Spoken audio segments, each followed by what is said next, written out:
Hi, Mansur. How are you? Hello. Yeah, I'm good. Thank you. How are you? Okay, I'm fine. So, Mr. Mansur, could you please introduce yourself? Well, you already have my CV, I believe. Mm, And my name is Mansoor. And I did my master's from Karachi University in 2006 in human resource management. mm, And after that, I joined Mobilink for 1 year in human resources department. That was an associate level. Then I switched over to Ufone, which was another telecom giant in Pakistan. And I worked there for like good 6 years. It was a permanent position, and I learned most of my skills, HR skills over there, and gained most of my experience over there in Ufone. And in 2014, I resigned from Ufone. I joined Stellar Click in 2014. So it was an assistant manager HR position. I worked there like around 4 years, more than 4 years actually, till COVID in 2020. So after COVID, the company just lost their business and everything. It was completely shut down. So then I started my own business with my brother in retail sales and things like that. It's still going on, but it's not working well enough as we would have expected. So at present, I'm in Dubai, looking for better opportunities, of course. okay, Mansur, nice. So, why did you choose HR as your profession? I always liked, intermingling with the people. You cannot choose any of your profession from the birth or from the childhood. People used to say, "I like to do this when I was in school," or this and that. That is really immature because your brain, your ambitions are not developed yet. Mm, Actually, I when I did my bachelor's, then I did my assessment, and I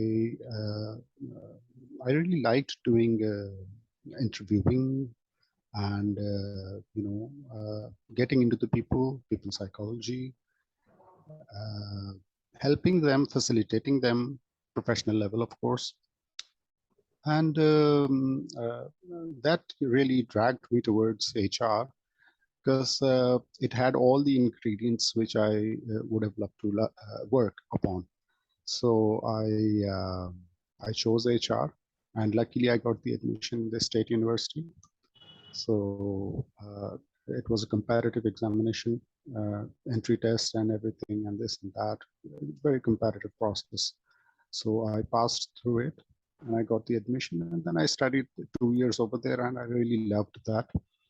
Uh, those 2 years are perhaps the best years of my life.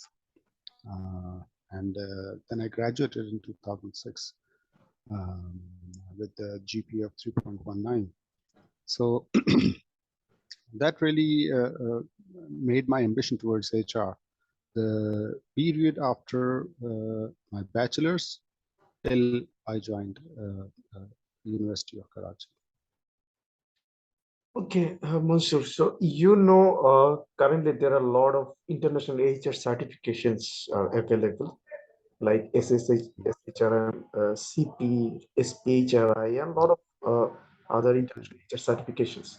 So, do you think this Yes. kind of certifications can help improve the skill and overall knowledge of human resource? Yes, it can. Definitely, it can. It depends upon what kind of certification you are going for and who are the responsible people who are delivering the certification for you, the training for you. I have done so many trainings. I've been to lumps as well from UFON. It was a corporate training. It was corporate training for strategic HR and the role of HR in the changing environment of today. I did it in 2009, and I have been through corporate training of behavioral interviewing skills. I've mentioned all that in my CV as well. So yes, these things really help. But it depends what are you going for and who is delivering it, and what's the mode of their training. So I have done trainings with Navitas as well in Karachi, and I did trainings in LUMS as well in Lahore. So yes, they really help. Of course, they do. Okay, okay, great. So, which particular area you are looking after right now? So, do you look after the overall HR, or you are mostly focused on some particular area of HR? Right now, I am in Dubai. I'm hunting for the job, so I'm not working at the moment. But my past experiences, I've been working in employee relationship management. That was my main area. Plus payroll. It was a support role in the payroll because in Ufone we had a system, SAP installed. So in SAP, it was run in Islamabad in head office. We were in regional office Karachi, so we were supposed to provide the inputs. So we were doing appraisals as well in the region. We were doing everything except the payroll in Ufone. In Stellar Click, I was doing everything, the payroll and attendances and this and that, and environment management and OD, organization development, everything, recruitment and everything. I loved most the recruitment and employee relationship management. Plus, there is another side of the coin of HR, which is called business partner model, which is another very interesting model because employee relationship model, you focus mainly on employees and you support them, you facilitate them, and you form a bridge between the employees and the company, the management. In business partner model, you facilitate the management and the company, you support company management, you facilitate company management, and you deal with the employees according to the policies of the company and form a bridge between the employees and the management. Now, the function is the same, but the approach is different. So I liked employee relationship management, payroll, recruitment, especially recruitment, yes, because you need to see so many different people, so many interviews. I have conducted many interviews in Ufone, especially. Stellar Click was a small and medium enterprise, but it was a big giant, and we had like 1,400 people working in the call center alone.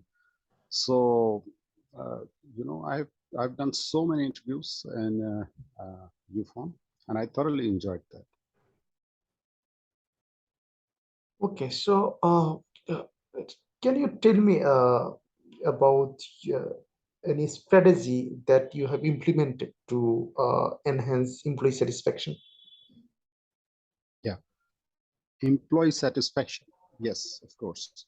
Actually, when I joined the Ufone in 2008, Ufone was previously, before 2008, it was the part of PTCL mainly and completely. So that very government kind of a culture, very government approach towards the daily business. But when I joined, Etisalat actually took over Ufone in late 2007. So there was a thing going on there which was called change management. Mm.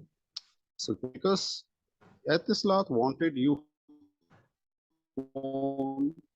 to become having a supporting and customer oriented culture. So now we could have done things to do that, to achieve that target. We could have laid off all the employees and hired the new ones, you know, change the employee physically. Or we could have changed the employees gradually, having positive change in their behavior, in their approach, in their approach towards business, enhancing their customer services skills. We taught them there's a customer which is called the external customer, which is a normal customer. But there is another customer which is called internal customer. The departments who are connected to you, they are your internal customers. So you are also supposed to give them a good customer service. So this was a change management process. It was a part of a strategic HR, which kept going till like 4 or 5 years. And after that, we achieved what we wanted to. And this really had a very, very positive impact on the employees of our company. Few of them could not sustain it, so they just left the company, and few of them we asked them to leave because they were not fit in the new environment.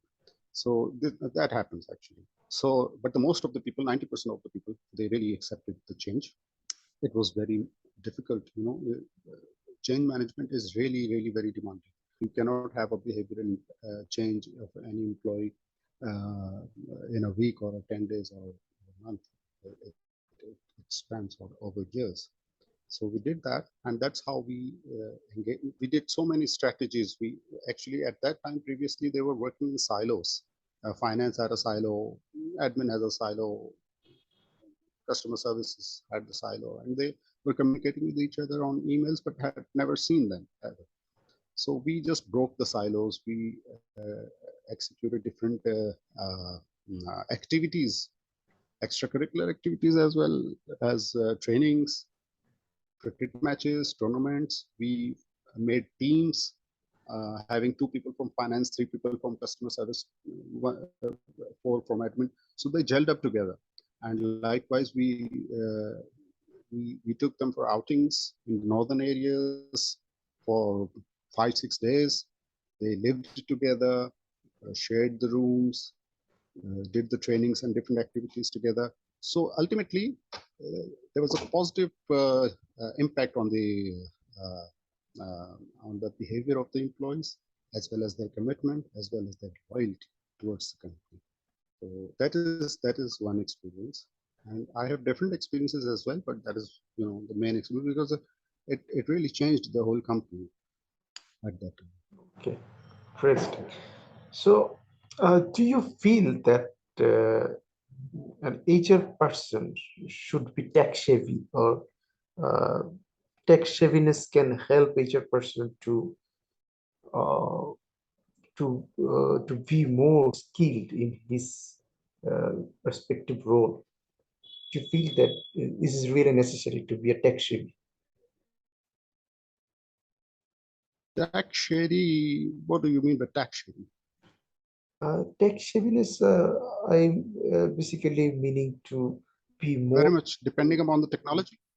technology plus the tools, software tools, and like some tools that are really used in the HR functional cases, like for example, MS Office applications program, or any software that are frequently used in HR. So, do you think that an HR person? Actually, yes, because HR should use any tool and every tool in their armory, which could help the company to achieve their objective. Now, HR's objective has to be a subset under the umbrella of the company's objective. Every company has an objective. HR's objective cannot be, outside of the company objective. It has to be inside of the company objective as a part of it. So now, to achieve that objective, you should use any tool and every tool you could in your army. Like for instance, payroll. Many companies are doing payroll manually on the books, and many companies in Pakistan are doing payroll even on the Excel sheets still. Mm. But there are lots of companies who have acquired different softwares. For instance, Ufone has acquired SAP, which has payroll as well in it. So now, what is this? This is a technology. This is a technology which support you in achieving one of your objective, which is running the payroll on time and mistake-free, hassle-free. Now, this has made your life simple, and company's reputation goes higher. You should use different tools, the new tools which are coming in the market. Go do the research, and wherever and whichever tools you find beneficial for you, you should really give it a try. Okay, great. So, have you ever done any cost reduction efforts, or have you ever involved any kind of activities that actually help the organization to Help the organization in like what? In what terms? like, for example, in many situations,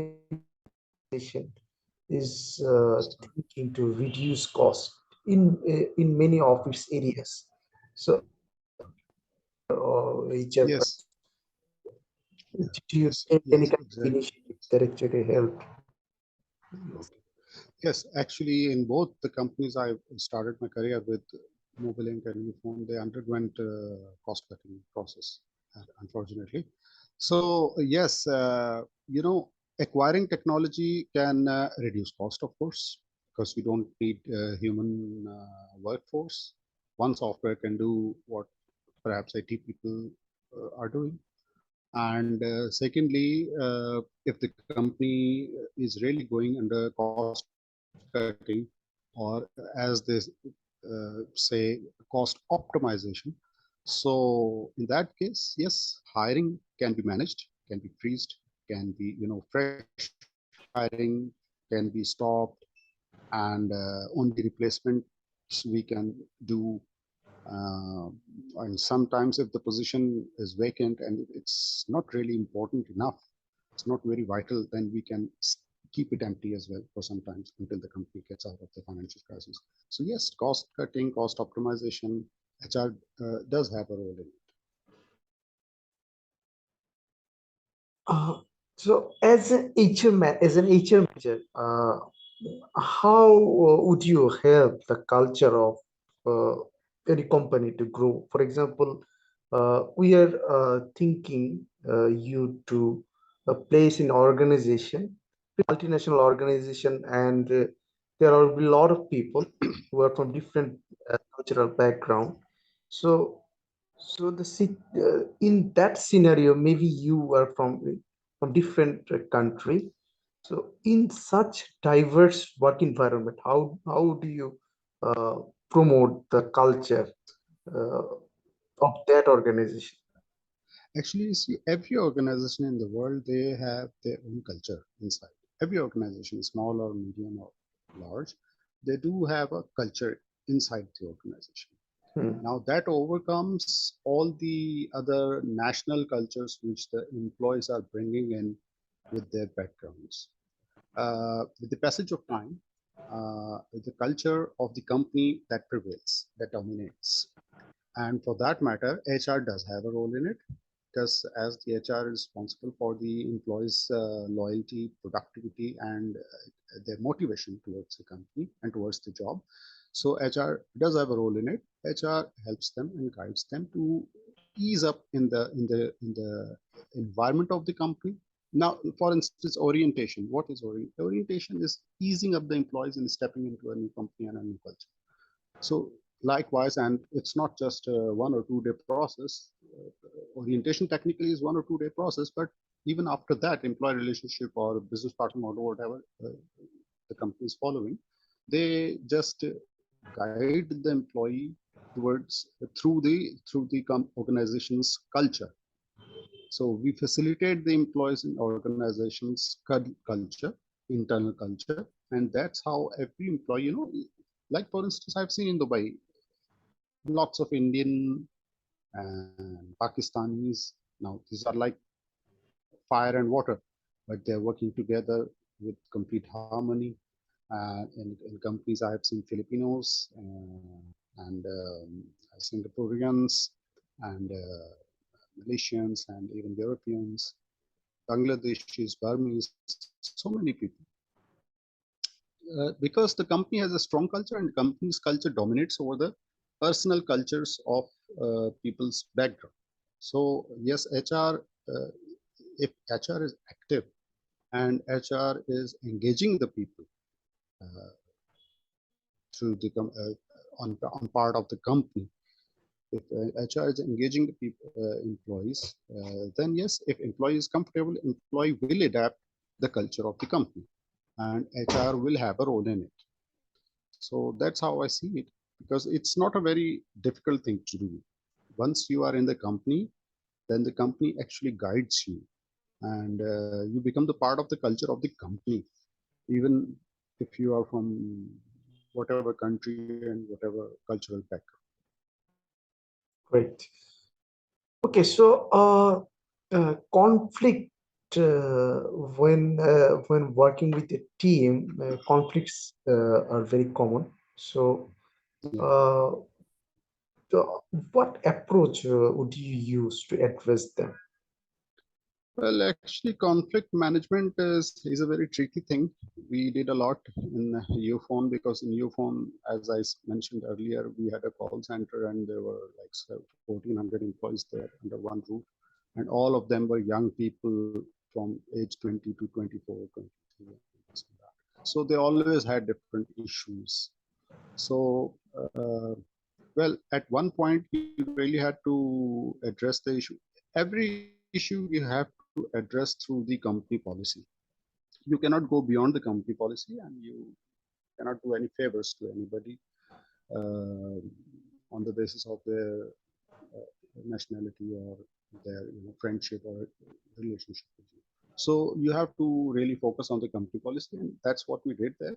And then the issue resolution. First of all, you need to find out what is the issue.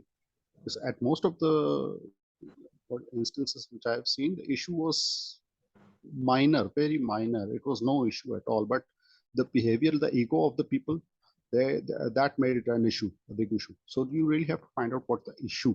So if you could identify the issue, and then you can handle it.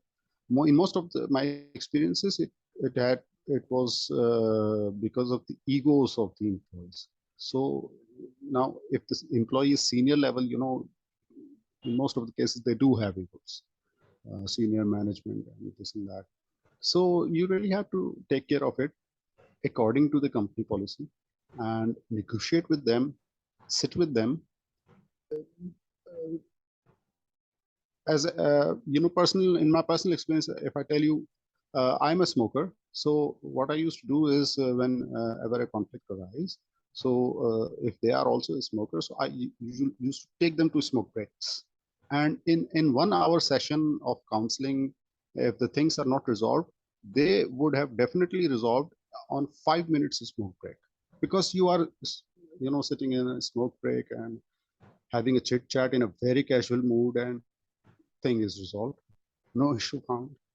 So, and secondly, if there are some issues, there are always some issues which are unresolvable at the HR level, that you have to communicate properly to the top management what to do with it. Now, especially the policy matters. Especially in Europhone, there were lots of people who were on third-party contract. So every time we used to meet them, they always used to ask us about when are we going to be permanent? When are we going to become the part of the company directly? So this was a policy matter. HR couldn't have done anything about it. So we always had to report it to the top management. And ultimately, those people, they were laid off, because company never had a policy of regularizing them on company's payroll. So issues are resolvable, but there are some issues which are unresolvable, because they just collide with the company policies and objectives. So in that matter, definitely company had to prevail, and the employee has to leave, or employee had to compromise. That's how it is. Okay, okay, thank you. So, as a HR manager, so have you ever faced any legal issue related to employment or labor law? And my another question is, what strategies do you follow to stay uh, current uh, with the labor laws or compliance? Yeah. Actually, you need to have labor laws in your drawer all the time. And in Pakistan, labor laws are not usually changed frequently. So once they were designed and once they were formulated, they are still the same, more or less. So, the gratuity, the provident, the rule of the provident fund, gratuity, the hiring case scenarios, the firing scenarios, they are usually the same. So now, for instance, in UFOM, if we had to fire an employee, then we first have to give him the show cause notice if it's a disciplinary action. Show cause notice followed by a warning, followed by the final warning, and then the termination, or we would have asked him to resign, forced resignation, as you can say. So, uh, uh, whatever you do, you need to follow the labor laws, the law of the land.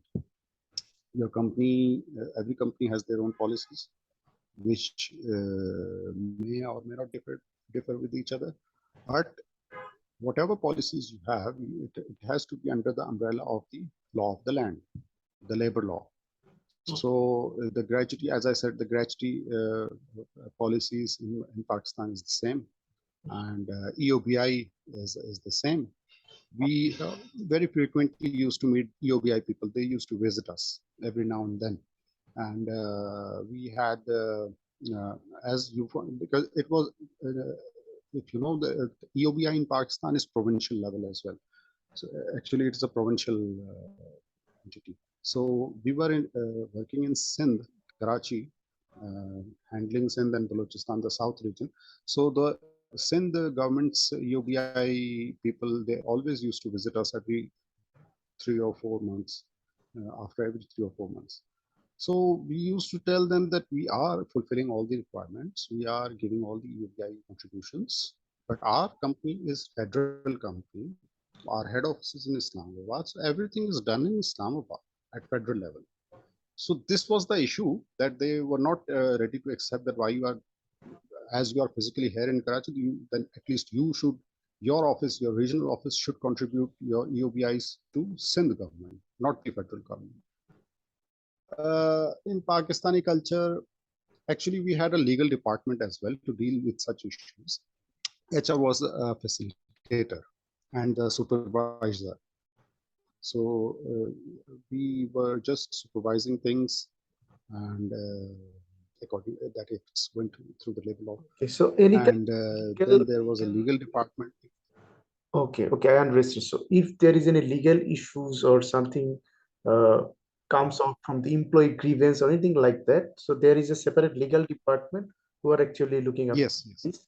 And HR, If yeah, if matter goes to that level, then if they go into court or something like that, then there is a legal department there, having their head of their top management in Islamabad. Then in every region, we had a lawyer in our company.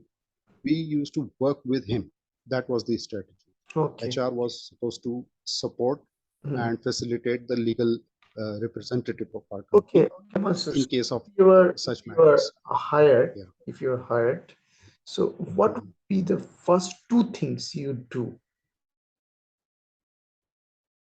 Well, what can I say? Because as I said, HR will do whatever they do according to the company's objective. First, I need to know the company objective, the company, the organization's culture. Then, and what's the prevailing practices and culture over there. Then I can suggest improvements and enhancements. Uh, Once you know the company objective, then I can come up with my own objectives, that how could I execute HR which should support the company in achieving company's objectives. Mm. There are a lot of things to do.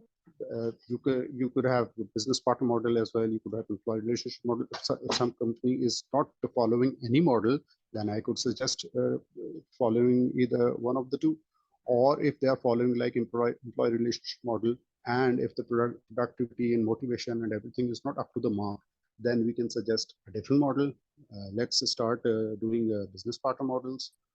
So these kind of things, and we could use some tools as well. I could suggest using this and this softwares and this tools for payroll or recruitment, or grievance handling. So many things, employee engagement activities. So many things we can do, but that depends upon what's the company's objective, what's their goal and their mission. So we could suggest everything according to that mission and the goal. Okay, so it's going to be my last questions. What is your biggest achievement so far? Biggest achievement, well, as I mentioned earlier, uh, the change management, which I became the part of in Ufone, that I can claim is my biggest achievement professional level so far. Although I had many other achievements as well there in Ufone and in Stellar Click as well. In Stellar Click, I ran the whole HR department alone for like more than a year. That is another achievement. I even did the payroll myself, the HR operations myself, the recruitment myself, and everything.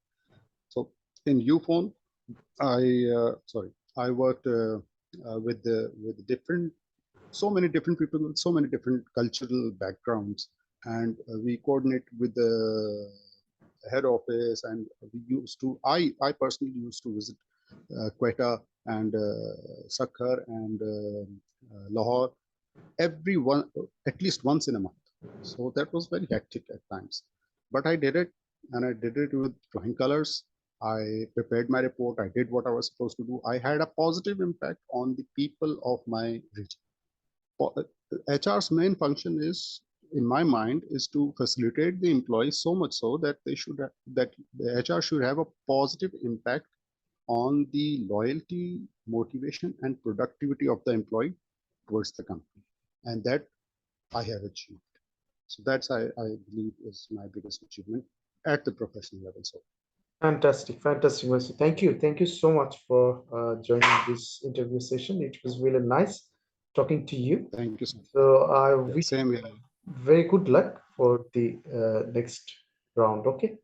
So till then, Okay. yeah, Okay. bye. Thank you so much. It was pleasure talking to you. Thank you so much. Thank you.